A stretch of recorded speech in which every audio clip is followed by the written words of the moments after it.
तो दोस्तों पिछले 1-2 सालों में अगर आप फ्लेक्सी कैप फंड्स में इन्वेस्ट कर रहे हैं तो बहुत ज़्यादा रिटर्न शायद आपको नहीं मिली होगी। उसका प्राइमरी रीज़न है कि फ्लेक्सी कैप फंड वैसे उस टाइप के फंड होते हैं जिसमें फंड मैनेजर लार्ज, मिड और स्मॉल कैप किसी भी कैटेगरी की कंपनी में कितना भी पैसा इन्वेस्ट कर सकता है। लेकिन मेजरली जो फ्लेक्सी कैप फंड्स हैं वो अपना पैसा लार्ज कैप कंपनीज में लगाते हैं और कुछ पैसा मिड कैप और स्मॉल कैप में लगाते हैं। और पिछले 3 महीने 4 महीने में स्पेसिफिकली लार्ज कैप और स्मॉल ने ज़्यादा रिटर्न्स नहीं दिए है। निफ्टी अगर हम देखें तो वो अभी भी अपने काफ़ी डाउन चल रहा है, लेकिन मिड कैप स्मॉल कैप अपने ऑल टाइम हाई पे पहुंच गए। तो वो फ्लेक्सी कैप फंड तो फिर भी रिटर्न्स दे पाए हैं जिन्होंने कुछ पैसा small cap mid cap companies में लगाया हुआ था। लेकिन वो फ्लेक्सी कैप जो निफ्टी 50 कंपनीज में ही इन्वेस्ट करते हैं मेजरली, वहां पर आपको रिटर्न्स नहीं आई है। तो अगर आप फ्लेक्सी कैप फंड्स की तरफ देख रहे हैं तो ये अच्छा मौका हो सकता है, क्योंकि अगर हम इस वक्त निफ्टी इंडेक्स को देखेंगे तो आप देख सकते हैं लगभग 900 पॉइंट्स अभी एक साल में गिरा हुआ है।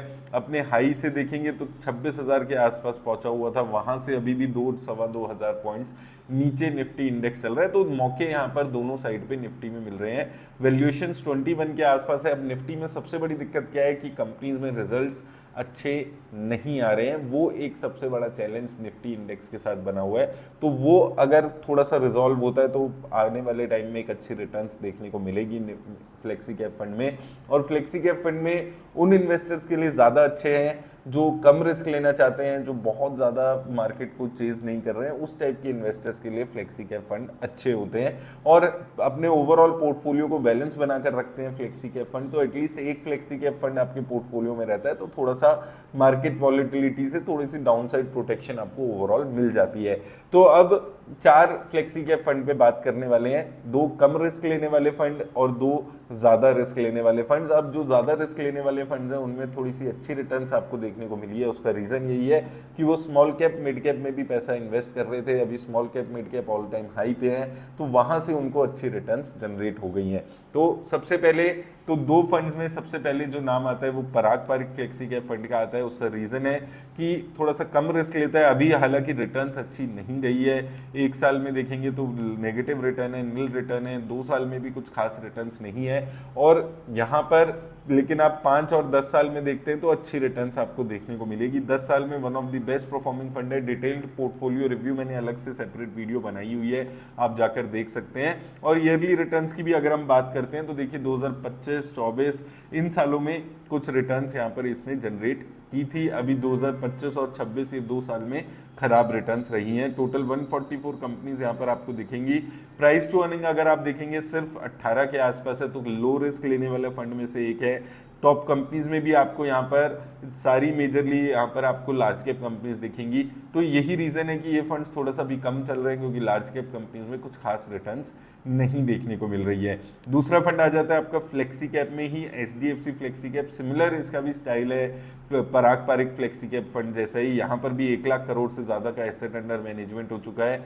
यहाँ पर भी अगर आप बात करें तो रिटर्न्स एक साल में यहाँ पर भी कुछ खास नहीं है, 2.5% की रिटर्न है, 2 साल में 5% है।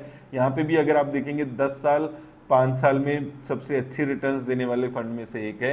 और यहाँ पे भी सिमिलर है, आप 2026 में अच्छी परफॉर्मेंस नहीं है, हालांकि 2025 में ये सबसे अच्छे रिटर्न्स देने वाला फंड रहा था। प्राइस टू अर्निंग यहाँ पर भी आपको लिमिटेड नजर आएगी। टॉप 10 कंपनीज देखेंगे, टॉप 5-6 कंपनीज आपको लार्ज कैप कंपनीज नजर आएगी। तो सिमिलर पैटर्न है, सिमिलर रिटर्न्स का फोलियो है। तो इन दोनों में से अगर आप लो रिस्क लेने वाले फंड है, कोई एक फंड आप देख सकते हैं जो भी आपके ओवरऑल पोर्टफोलियो को सूट करता है, बेटर यहाँ पर नजर आता है। इसके बाद ज्यादा रिस्क लेने वाले 2 कंपनीज हैं। पहले तो है Invesco India flexi cap fund. यहाँ पर अगर आप देखेंगे 5,000 करोड़ का ही अभी एसेट अंडर मैनेजमेंट में, बहुत ज़्यादा नहीं हुआ है। 1 साल में रिटर्न्स नहीं है, लेकिन 3 साल में बेस्ट परफॉर्मिंग फंड्स में से एक है, 2 साल में भी बेस्ट परफॉर्मिंग फंड्स में से एक है। 1 साल में रिटर्न्स नहीं है, लेकिन थोड़ी सी कंसिस्टेंसी आपको देखने को मिलेगी 2024 और 23 में।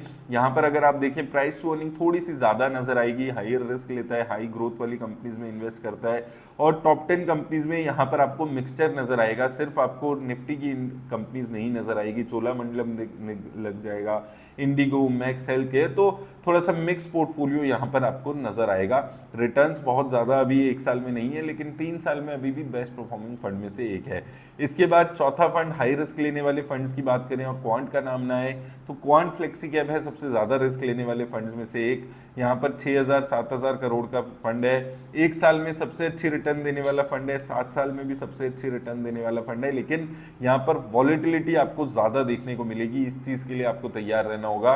2025-24 में रिटर्न्स बहुत खराब थी, 26 में अभी अच्छी रिटर्न्स आई है। उसका रीज़न क्या है? देखिए यहाँ पर अदानी कंपनीज में, हायर रिस्क वाली कंपनीज में ज़्यादा पैसा लगता है, तो देखिए अदानी कंपनीज दिख जाएंगी आपको, Adani power, Adani enterprises, Adani green, Adani energy, तो यहाँ पर अभी रिटर्न्स आई हैं तो वहाँ से रिटर्न आ गई। थोड़ा ये स्मॉल कैप कंपनीज में भी पैसा लगा रहा है, स्वान कॉर्प दिख जाएगा, केपीआर मिल, ऐसे करके आपको काफ़ी सारी स्मॉल कैप कंपनीज दिख जाएंगी।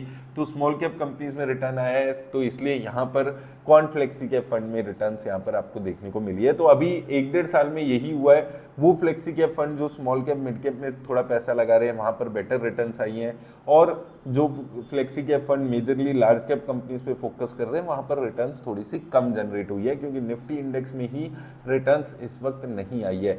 तो आप ओवरऑल पोर्टफोलियो अपना देखकर उस हिसाब से अपना ओवरऑल रिस्क के हिसाब से इन्वेस्ट करने के बारे में सोच सकते हैं। जो भी फंड आपको ज़्यादा सुटेबल आपके ओवरऑल रिस्क प्रोफाइल पे लगता है उसके हिसाब से आप देख सकते हैं। तो उम्मीद है आपको हेल्प मिलेगी इस वीडियो से। धन्यवाद।